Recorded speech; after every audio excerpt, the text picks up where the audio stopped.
Shalom, మీకు ఉదయకాల శుభములు. అనుదిన వాక్య ధ్యానం డైలీ బ్రెత్కు మీకు స్వాగతం. Praise the lord. ఈ దినము కొరకు సిద్ధపరచబడిన దేవుని వాక్యము అపొస్తలుల కార్యముల గ్రంథము 13వ అధ్యాయము 22వ వచనం. తరువాత అతనిని తొలగించి దావీదును వారికి రాజుగా ఏర్పరచును. మరియు ఆయన, నేను యెషయి కుమారుడైన దావీదును కనుగొంటిని, అతడు నా ఇష్టానుసారుడైన మనుషుడు, అతడు నా ఉద్దేశములన్నీ నెరవేర్చునని చెప్పి అతన్ని గూర్చి సాక్ష్యమిచ్చెను. And when he had removed him, he raised upon into them David to the king, to whom also he gave testimony and said, I have found David the son of Jesse, a man after mine own heart, which shall fulfill all my will. ప్రభునందు పిల్లరా, ముందుగా మీకు హృదయపూర్వక వందనములు తెలియచేస్తూ ఉన్నాను.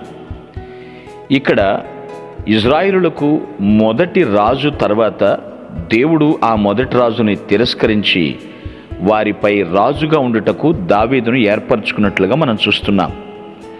వాస్తవంగా పరిపాలన అంటే ఎలా ఉండాలండి? ప్రశాంతంగా ఉండాలి. కానీ సౌలు రాజుని మనం చూసినట్లయితే అతన్ని అభిషేకించిన సమూయేలు ప్రవక్త దుఃఖపడేటువంటి విషయాన్ని మనం గమనించాలి. సమూయేలు దుఃఖపడటంలో తప్పేమీ లేదండి.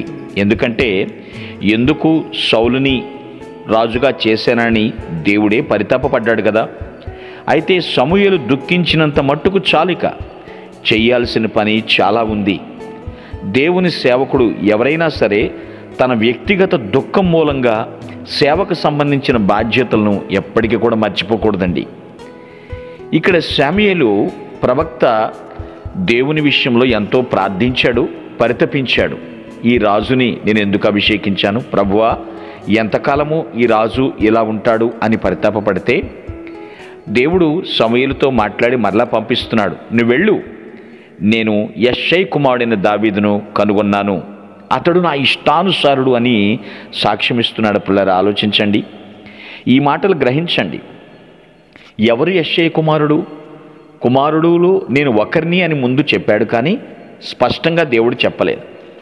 అది కనుగొనటం సమూయేలు వంతవ్వాల్సి వచ్చింది. ఏది ఏమైనప్పటికీ దావీదును దేవుడు ఇజ్రాయేలులకు రాజుగా అభిషేకించాడు. దావీదుకైతే తాను ఒక ప్రత్యేకమైన ఉద్దేశ నిమిత్తము ప్రత్యేకించబడ్డానని దావీదుకు తెలుసు. సౌలు రాజును అభిషేకించినట్టుగానే దేవుని ఆత్మ తానే దావీదును రాజుగా అభిషేకించిన విషయం మనం ఇక్కడ తెలుసుకోవాలి. అక్కడ తొలగించటం, మరొకరిని కూర్చోబెట్టడం, ఈ మాటలు గుర్తించండి. నేను అతనిని తొలగించాను, సౌలుని, నా ఉద్దేశాలు అతను నెరవేర్చలేదు, కానీ దావీదు నా ఇష్టానుసారుడైన మనుష్యుడు. ఈ మాట అర్థం చేసుకోండి పిల్లరా. ఇష్టానుసారుడు అనే మాట మనం ఎలా చెప్పగలుగుతామండి? దేవునికి ఇష్టానుసారుడు. ఎవరో మనుష్యుల్ని మెప్పించేటట్లు దావీదు జీవితం లేదండి. సాక్షాత్తు దేవుణ్ణే మెప్పిస్తున్నాడు. నిజమే, మీరు విన్నది కరెక్టే. సాక్షాత్తు దేవుణ్ణే మెప్పించాడు. అందుకే నా ఇష్టానుసారుడు అనేటువంటి మాటను మనం అర్థం చేసుకుంటున్నాం. అంటే ఇష్టానుసారుడు ఎలా అయ్యాడు? ఎలాంటి జీవితం అతను జీవించాడు? వాస్తవంగా చెప్పాలి అంటే పిల్లరా, హృదయానుసారుడు అనే మాటకు అర్థం ఏమిటో తెలుసా? దేవుని గూర్చిన ఆత్మీయ పరిజ్ఞానం ఉంది, పరిజ్ఞానం ఉన్నా విధేయత కూడా కనబడుతుంది. చాలామందికి స్పిరిచువల్ నాలెడ్జ్ ఉంటుంది, కానీ సబ్మిషన్ అనేది కనబడదండి.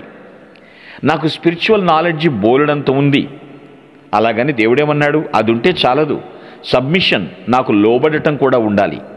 విజ్ఞానం ఉంటే చాలదండి, విధేయత కూడా దేవుని పట్ల, అనగా విభుని పట్ల మనం చూపించాలి కదా. కొంతమందికి విధేయత ఉంటుంది, మంచిదే, అలాగని దేవుని గురించి జ్ఞానం తెలుసుకోవాలి కదా. రెండు సమపాళ్లుగా ఉన్నవారు మాత్రమే దేవునికి హృదయానుసారులు అవుతారు. నా ఇష్టానుసారుడైనటువంటి మనుష్యుడు అని ఒక వ్యక్తి గురించి దేవుడు స్టేట్మెంట్ ఇస్తున్నాడంటే ఎంత గొప్ప విషయం అండి. అతడు నా ఉద్దేశ్యములు నెరవేర్చువాడు. దేవుని మదిలో ఏమనుకుంటున్నాడో అది భూమి మీద దావీదు నెరవేర్చాడు. అటువంటి వ్యక్తులుగా జీవించమని ఈరోజు ఈ సమయంలో దేవుడు మనతో మాట్లాడుతున్నాడు. మన సొంత ఉద్దేశాలు నెరవేర్చుకుంటూ ముందుకెళ్ళిపోతున్నామేమో, తప్పేమీ కాదులేండి. అయితే దానికన్నా ప్రాముఖ్యంగా దేవుని ఉద్దేశాలు నెరవేర్చాలి కదా. ఎందుకంటున్నానో తెలుసా? మన సొంత ఉద్దేశాలు నెరవేర్చుకోవటంలో కొంత స్వార్థం ఉంటుంది. కానీ దేవుని ఉద్దేశాలు నెరవేరిస్తే మాత్రం దేవుని ఘనపరుస్తాం. దేవుణ్ణి కానీ మనం ఘనపరిస్తే దేవుడు మనల్ని అందరిలో కూడా ఘనపరుస్తాడు. కాబట్టి సౌలు లాంటి లక్షణాలుంటే తొలగించుకుని దావీదు వలె దేవుని ఉద్దేశాలు నెరవేరుస్తూ దేవునికి ఇష్టమైనటువంటి మనిషిగా జీవిస్తూ దేవుని కృపను దినదినము కూడా అనుభవిస్తూ మన ఆధ్యాత్మిక జీవితంలో ముందుకు కొనసాగుదుముగాక. ఆమేన్. మీ కొరకు ప్రార్థించుటకు మేమెల్లప్పుడూ సిద్ధం. Praise the lord. ప్రభు నామమున మీ అందరికీ వందనములు. ఈ మా సందేశముల ద్వారా మీరు ఆశీర్వదింపబడినట్లయితే మీ తోటి వారికి షేర్ చేసి దేవుని రాజ్య సువార్తలో మీరు కూడా పాలుభాగస్తులు కావాలని ఆశిస్తున్నాం. మొదటిసారిగా ఈ ఛానల్ను చూస్తున్నట్లయితే మా ఛానల్ను సబ్స్క్రైబ్ చేయండి. వీడియోలు నోటిఫికేషన్ రూపంలో పొందుటకు బెల్ బటన్ని ప్రెస్ చేయండి. God bless you.